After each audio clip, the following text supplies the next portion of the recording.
Good afternoon, welcome to this week's sermon. We'll start as we always do with the traditional psalm 121, page 510 if you're using Green Singers. Particularly have in mind those who are unwell amongst others in the community. Shalom alois eso einai al el harim me'ayin yavo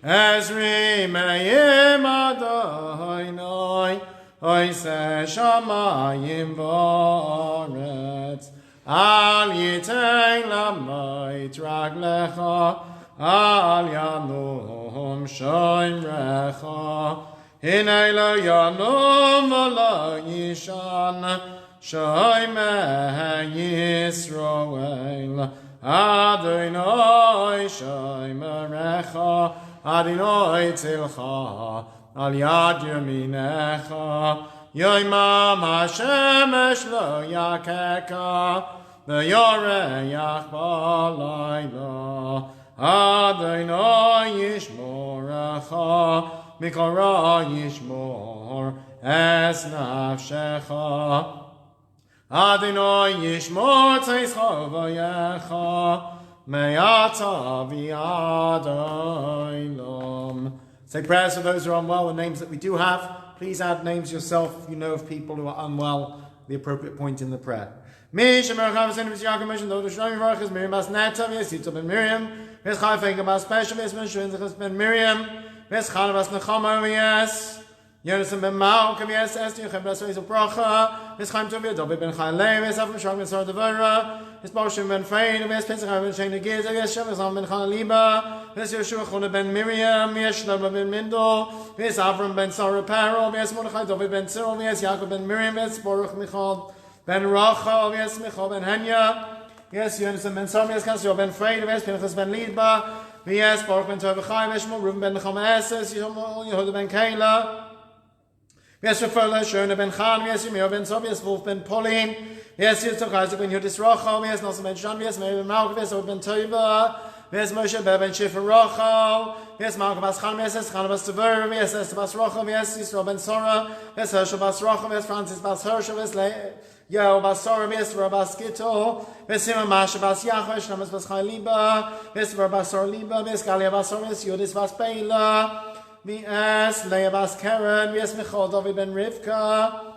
v'es Sheino bas Sora, v'avor Shem non v'staka b'avoram, b'schazek ha'shbachim ha'koleim, l'achim ha'persim, l'achim ha'chei yosam, v'shlach le'meir v'shlem v'shemayim v'chayim v'chogineim, so shechon l'isrof v'snefesh v'zagov ha'shtam ha'galav v'zman kariv, v'noima amen. We wish long life to those with Yortzeit. As follows, this Shabbos, tomorrow, Audrey Angel for her father, Brenda Benden for her brother, Stella Isaacs for her husband, father of Jeanette Jacobs, Victoria Samuel for her mother, and Ray Shafran for her husband, father of Robert Shafran. On Sunday, Patricia Michaels for her father, Cindy Miller for her father, and Carol Schneider for her mother. On Monday, Henri Brandman for his mother, Joseph Brookstone for his mother, Brian Goodman for his mother, and Sidney Cack for his father. On Tuesday, Martin G for his father. On Wednesday, Esther Fur for her mother, Marsha Friedman for her father, Shirley Nyman for her mother, Stephen Sharp for his mother, Leela Simmons for her husband, father of Dina Summers. And on Friday, Avril Besser for her brother, and Beverly Markovich for her mother. And we wish them all long life. Chaim Aruchim. We also wish long life to David, Galman and Martine, and their aunt in Israel, Rosalie, on the passing of Lynette Galman, Alea Shalom, and also to the family of Ronald Palmer, his wife Rachel Ray, daughter Inez, and sons Bradley and Stuart on his passing. Wish everyone long life. Chaim Aruchim. We also wish long life to the Pollin family on the passing last week of Paul Pollin. Gabriel ben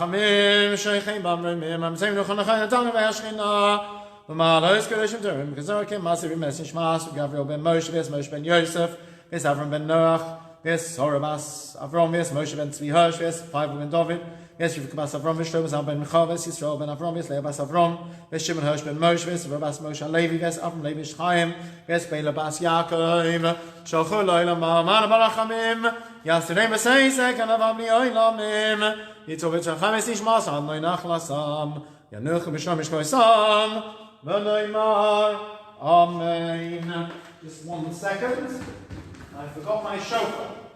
So of course, we're in the month of Elul. It's customary to blow shofar every day, so we're going to do that now.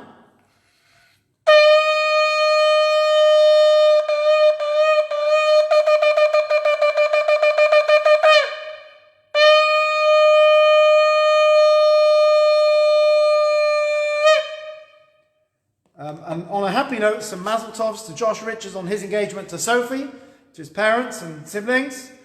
To my daughter Ethel on her 12th birthday. It's a strange one this. It would have been her bas mitzvah this Shabbos. Obviously, we're not going to be having a big kiddush. She's a bit nervous even about coming to shul. And we will see how things pan out. But hopefully at a later date, we'll be able to have a proper celebration. In the meantime, we're doing a small family thing on Zoom on Sunday. But obviously it is a major milestone for her. It's the third one we've celebrated under some degree of lockdown. We've had a bar mitzvah, a bat mitzvah, and a haircutting. So unfortunately, we're getting used to them. But we'll be doing a small family thing. And thank you those of you who have sent good wishes and gifts. And please God will celebrate properly at a later date. Also to Beverly Markovich, Mazel Tov on her 70th birthday. And wish you good health and gesund. And many more birthdays to celebrate. So, as we're making a small simcha on Sunday, and this weekend is Ethel's birthday, well, Saturday night, Sunday, I was reflecting on this idea anyway, and I want to share it. So here we go. This week's Seder is Ki Tavo. It's one of two places in the Torah that we find something called the Tochacha. The Tochacha are verses of admonishment by God. It says, if you don't follow the Torah, this is what's going to happen. And it's pretty heavy adult over 18 stuff that would give you nightmares. I won't go into all the details. People having to eat their own children, things like that. It's heavy stuff. And of course it's Torah like everything else in the Torah. But we recognize the nature of it in various ways. Number one, we don't call someone up for this particular reading. Whoever's at the bimah, which at the moment is the person reading the Torah, goes up for that call up. We don't honor someone to be called up to read the curses. We also say them in a slightly lower voice, in recognition of the fact they are quite frightening.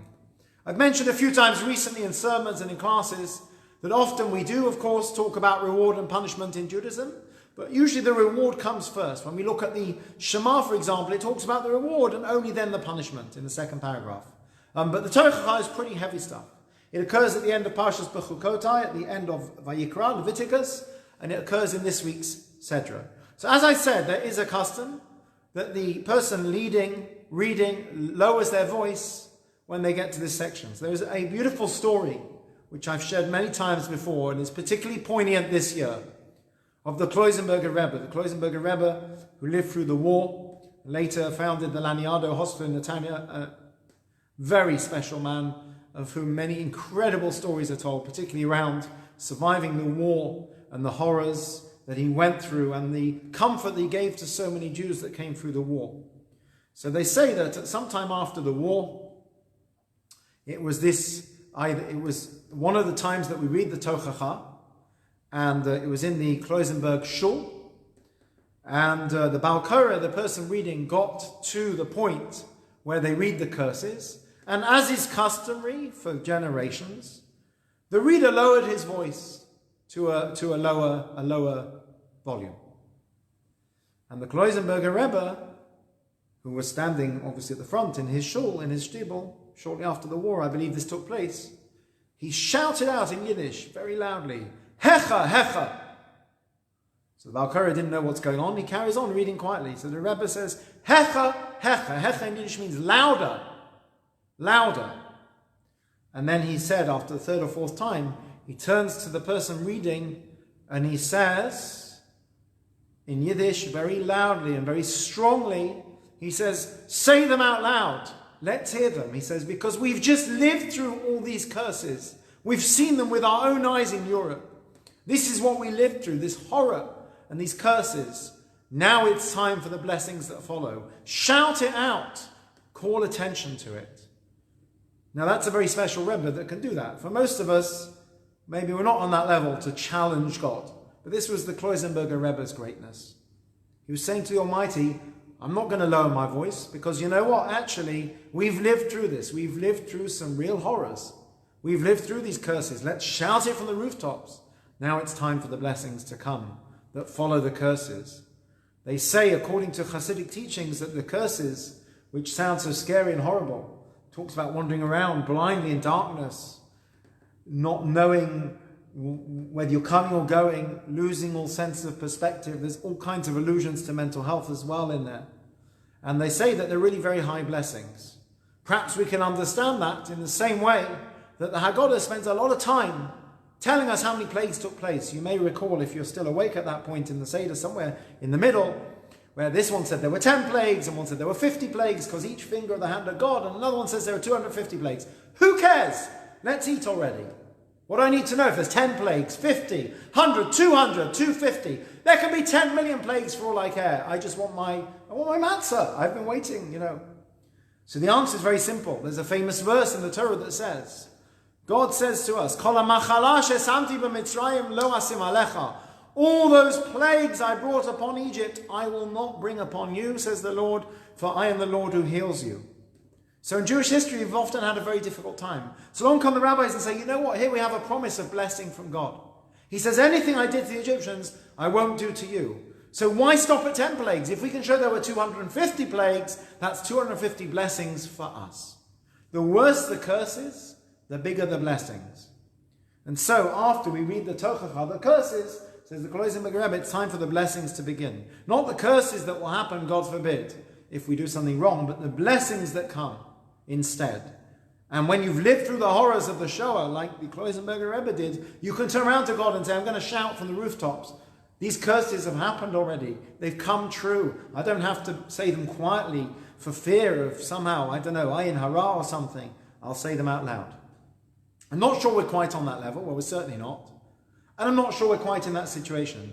But we've certainly lived through horrific times in so many ways. Missing the simchas for us has been heartbreaking. Family were going to come over and visit. They're joining on Zoom, which is wonderful, but it's not the same. For the children to go through a milestone in such a subdued way is very difficult. It's not the natural way of celebrating. But that's a first world problem. We have people who have lost loved ones. We have people in hospital that can't be visited. We have people who may have long-term problems, God forbid. We have children who are struggling because they've been out of school for months. We have people who are losing their jobs. People who have health problems, financial problems, massive mental health problems. It's horrific. We're lonely. We're fed up being locked up. I know lockdown has ended, but many of us are still being careful. So, relatively speaking, if you would have asked in 2019, what kind of annus horribilis are we going to have in 2020 and 5780, people would have said it's going to be a nightmare with Brexit, and you won't be able to travel to Europe so easily or something like that. And could anyone have predicted what we've gone through?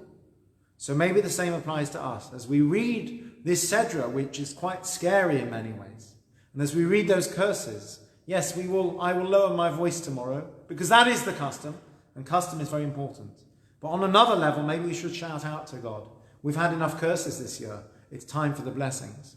There's a beautiful phrase which you'll get in your booklet when it comes to you for Rosh Hashanah the next few days in the Shul Mailing. They say, I can't remember how you say it in Aramaic, but in English, let the old year end with all of its curses and let the new year begin with its blessings. I think that will be felt very acutely this year. We need a change. We need some brachas. We need some good times. We've had enough tzoras. We've had enough curses. Yes, let's shout it out to God. Enough already with the curses. Time for some blessings and brachas. And hopefully, as we read this parsha tomorrow, we won't think of it as all the terrible things that can happen, but all the good things that come afterwards. And please God, they should come very soon. So Mazel Tov to my family. Like many of you, we're having to celebrate in very challenging circumstances. And I hope we all get to celebrate properly in the fullness of time and to mark these occasions. I wish everyone a good Shabbos. It's only 2 weeks till Rosh Hashanah. If you're in Redbridge, please come to our drive-in Selichot next Motzei Shabbat. You can stay in your car, you can shield, and you can still take part. You'll be given a Bluetooth speaker to listen in the car, and there'll be a big screen. All very exciting, unprecedented Selichot service. There we go, I've used that word. And we're getting ready for Rosh Hashanah. And if you're at home, our shul members will be getting some literature through the post that hopefully will help you to mark Yom Tov at home. Shows you how to daven, what you can say, and so on. It's going to be very different, but we will survive. We will come through it. And please God, we'll see the blessings that follow the curses that we've lived through this year. May we all have only blessings, good health, and simchas to celebrate together. Shabbat Shalom.